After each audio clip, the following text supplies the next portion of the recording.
നേർക്കുനേരെ നമ്മളൊരു കാര്യം അള്ളാഹിനോട് ആദ്യം തന്നെ അങ്ങ് പ്രാർത്ഥന പറയുന്നതിൻ്റെ മുമ്പേ നമ്മൾ ആദ്യം അള്ളാഹുവിനെ സ്തുതിച്ച് അവനെ പുകഴ്ത്തി, അങ്ങനെയാണല്ലോ. അപ്പോൾ നമ്മൾ ദുആ ചെയ്യുമ്പോഴൊക്കെ നമ്മൾ എന്ത് പറയും?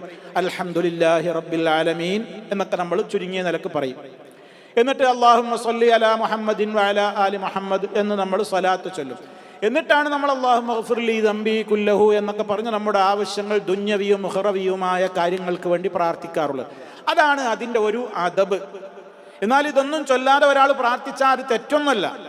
ഒരാൾക്ക് പെട്ടെന്നൊരു കാര്യം പ്രാർത്ഥിക്കേണ്ട ഒരു അവസരത്തിൽ അദ്ദേഹം പെട്ടെന്ന് ഹംദു സ്വലാത്തൊന്നും പറഞ്ഞില്ല, അദ്ദേഹം പ്രാർത്ഥിച്ചു. തെറ്റുണ്ടോ? തെറ്റൊന്നുമില്ല. പക്ഷെ അഫ്ളലായ രീതി, ശ്രേഷ്ഠമായ രീതി ഇതാണ്.